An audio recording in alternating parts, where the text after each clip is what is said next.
Hello and welcome to this 15-minute author interview. I'm Lee Davies from Meet the Authors and also author of The Utopia Conspiracy. Hi, I'm Rob Jones from MTA and author of the Micklegate series. And on today's 15-minute author interview, we will be speaking to author Jeremy Horgan, author of the Cure series. So welcome, Jez, and welcome to this 15-minute author interview. Tell us about your series, The Cure. Hi. So it's set in the near future. It's a dystopian fiction, and unlike other sort of apocalyptic style books, it's as a result of something good and the negative effects of that good thing happening. So it's based around a military base, and it's a group of youngsters who I guess don't agree with what's going on in the world and want to do something about it. Brilliant. Where did it come from? Where did the idea come from? Well, I guess my escapism is reading books, watching films, and it's a little bit of an amalgamation of all of that sort of come together, and a bit of experience with regards to the part of it's actually the cure. So a lot of it's sort of based on the background of illness and disease and things like that, of which I've sort of had experience in the past with my son. And I just wanted it's one of those things where I just wanted to get down on paper what was in my head. And this was the best way of doing it. What was the, you said it was a good thing that led to a bad thing. What was a good thing? Yeah. If you're allowed to say, I don't want you to do any spoilers. It won't give too much away, but essentially what happens is in the world, an event happens and effectively illness and disease is eradicated completely. But it all happens in an instance. Because of this world event that happens, and it's around the governments, the worlds, the different countries just actually not being able to cope with the result of that actually happening. Sounds great. And it's looking good on Amazon as well, looking very healthy, sitting there too. Yeah. It's quite interesting you're saying sort of, the inspiration sort of came from events with your son and so on, because I was only chatting to Rob the other day about and Rob's actually done a blog post on the site about it, how sort of I felt there must be some link between a lot of writers and trauma, and that you either embrace it and write about it, or it triggers something that makes you want to escape, as you said, and start writing. And I found that myself. It was escapism.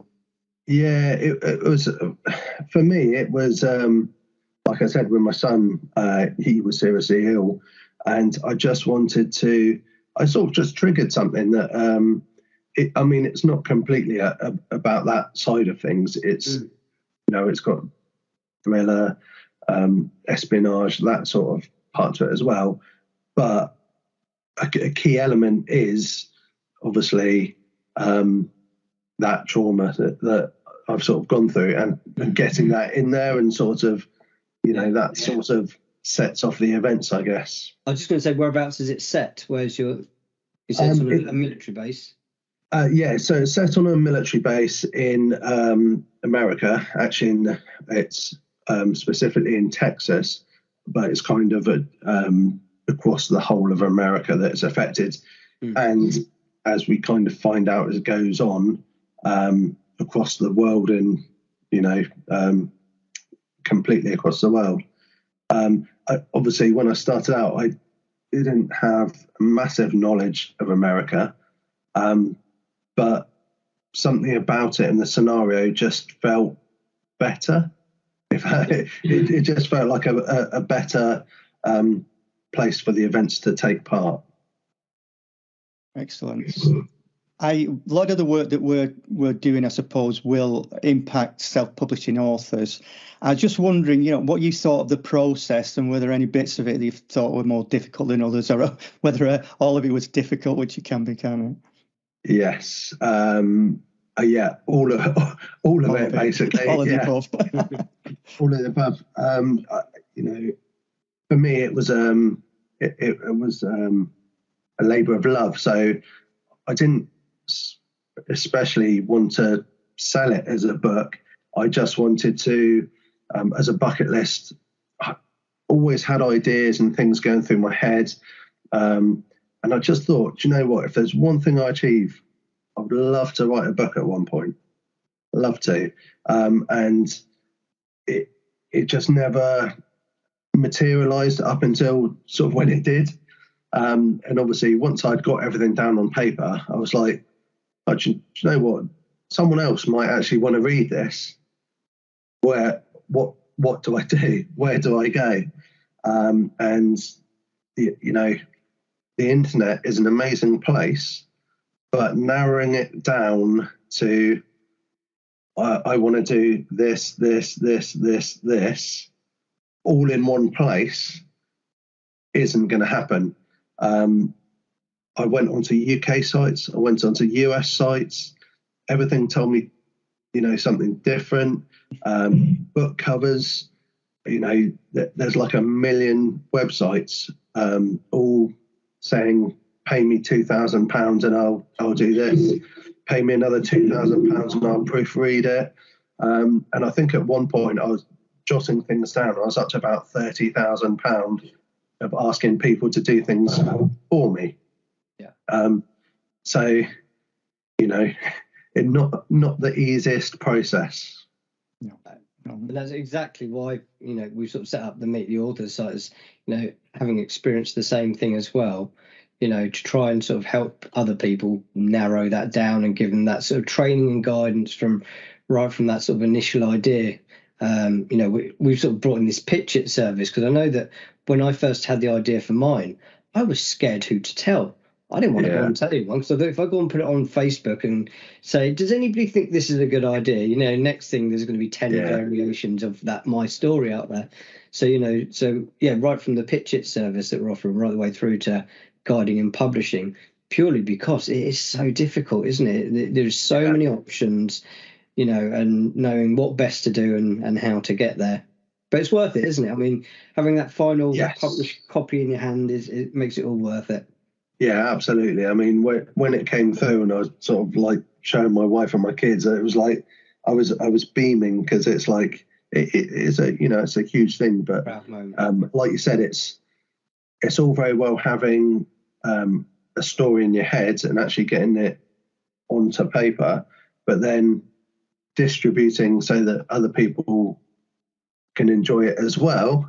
I mean, it's obviously, I think it's fantastic what you guys are doing, and having everything there in one place, and also having someone to sort of bounce ideas off of, I think is superb.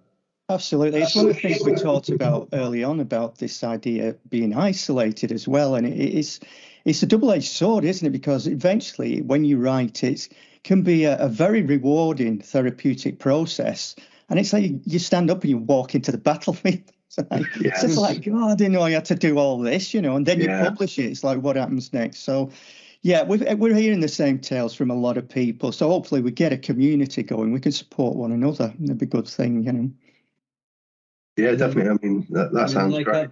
Like others, you seem to have then got sort of addicted to the process, because you went on to a second and a third. And yes. Like you said, it is quite addictive, but also, I guess after writing the first one, I didn't feel that the story had finished, if that makes sense. It was a bit open-ended, and I thought, it's great. I've done one. That's what I wanted to do. However, for myself, I hadn't felt I'd finished. But at least with obviously the writing any more than the first one, at least you have sort of some sort of idea of what you need to do by that stage. The second one is Mathers, is it? Second one is Parchment. Parchment, sorry, and then third one is Mathers, which Mathers. And are they so the characters? Do majority of the characters stay throughout them, or is there is obviously links through? It is really a trilogy. So I just felt that Mathers finished the trilogy off quite well, and it was like almost everything was wrapped up with a bow, so to speak. So I felt like that was enough at the time for me. Well done as well, because it is, I think, unless you've done it, you've no idea what a grueling process it can be, including the self-publishers. So, congratulations to you. Do you have any ideas about doing something different, like a different series or something else based on what you've done already? Do you know what? Occasionally, I sort of look back and think, could I write something not on my life itself, but based around sort of things I've experienced personally. I guess more during my 20s and when it was a bit more exciting. But it's finding the time. I mean, it's no. Absolutely. When I was sort of writing The Cure, my wife works on Friday evenings, so that was my time. And as you know, it's sometimes you get ideas in your head during the week, and you're like, you just need to get this down. I was having to wait until Friday to actually get it down on paper or on my laptop. So most of it was done while my wife was at work and the kids were asleep. But yeah, finding the time to do things now is not, it's not a straightforward and quick process, is it? It's not. No, it's not. We sort of mentioned that in one of our training course about how you have to sort of dedicate a period of time, even if it's an hour a week or whenever it is, but you need to sort of block out that time and go, no, that is undisturbed sort of writing time to be able to get through it, really, because otherwise life just takes over, doesn't it? But you know what, that's when writer's block, I always find, sort of it comes in. It's like I was thinking, right, it's Friday, let's sat down. Right, what was I thinking about on Monday when I was in bed at 2 o'clock in the morning?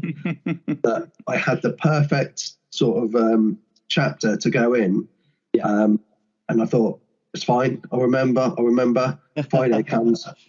What was You won't. I used to have a business years ago where I wrote scripts, and I was telling Lee this. I got in the habit where I literally had a little notepad next to my bed, and I do it now. I wake up in the night and think, oh, that's good, because it'll be gone. And then you sit down and go, absolutely, yeah. No, so it's there. It's brewing. It's brewing, isn't it, Jess? So you're going to have to start writing it down soon.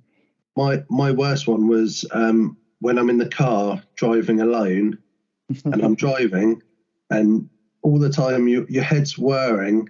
I'm thinking, oh, do you know what? That'd be fantastic for a book, or that would be a great chapter, or whatever. And by the time I've got to my destination, it's like, oh, what was I thinking about again? You need to maybe sort of an audio recording as you go, that you can keep track of it. Yeah, it's not a bad idea. So you said sort of like researching in your book and everything. You had to sort of Googling, looking at maps, locations, I take it, and all sorts to try and. Yeah, I mean, definitely on the first one, I almost wrote a book, like a separate book of things that I needed to know, and sort of research, like you said, locations, and working out whether it was actually even viable that someone could get from A to B and things like that. So yeah, I mean, the research document I had at the end was like a 60-page manifest, basically, that I had to keep going back to and checking, does this actually follow on from what I've done there? But with the second and the third books, by then I think I sort of had the process a bit more better wrapped up, so I could always go to Google if I needed it, but I felt a bit more confident when it came to those two because of what I'd done on the first book. Lee's created this thing on our site, which only Lee could create it. It's meticulous. So let him explain it to you, because it's relevant to what you just said. Okay. Yeah, I had exactly the same thing. It was trying to make sure about sort of chapters, who's in it, and all the rest of it. So, yeah, sort of built a planning tool that allows you to sort of write all your characters in there, all their sort of physical descriptions, their character traits, and so on. Then it allows you to sort of create an overview of all your chapters and link in who's where at what time, so you can sort of maintain that consistency throughout the book. Because I found exactly the same thing. I was constantly cross-referencing to say, hang on a minute, who was in this room at this time, or who was in this conversation. And it's important because it is. I was chatting to Rob about it, and your readers will pick holes in it if they don't, and they'll go, hang on a minute, that doesn't follow on quite right. You just said so was there, and now you're saying they're halfway around the world, sort of thing. So I had that with dates. So obviously with the third book, I was sort of having to go back to the first book and say, hold on a minute, how much time has actually elapsed in this? I'm saying it's this date, but is that actually possible based on the first book? So I almost used the research I did on the first book, but the first book was research for the second book, and the first and the second book was research for the third book. I mean, with regards to characters, you've got your own sort of impression of how they are in your head. Obviously, you have to make sure that comes across in the book as well, and you can't.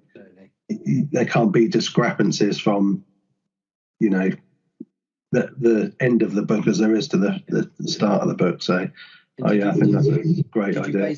Did you base any of your characters on people you know? Obviously, don't give any names away. You don't want to.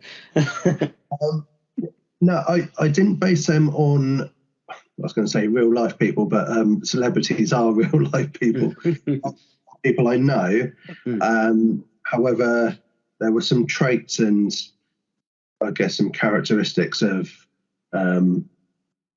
people that I've seen in films and things like that. But no,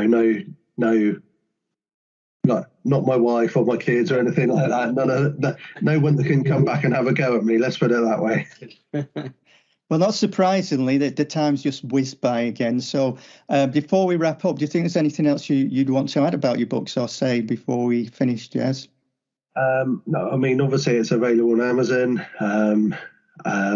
But no, I mean, I just want to thank you guys because, I think what you're doing is excellent. And had I had that sort of 3-4 years ago when I started out, it would have probably saved me like hundreds of man hours just having everything there in one place. So basically, on behalf of everyone who will use it in the future, thank you very much. Thank you, Jez. We appreciate that. Thanks a lot for your support. Brilliant. So go out and buy The Cure on Amazon is where it's available. And thanks very much, Jez. Hope you do write some further books in the future, and we'll get you back on to review those when you do so. Yeah, absolutely. Thanks, Jez. Fantastic. Thanks very much. Bye. Cheers. Bye. That's all from us. So until next time, stay safe and keep enjoying those books.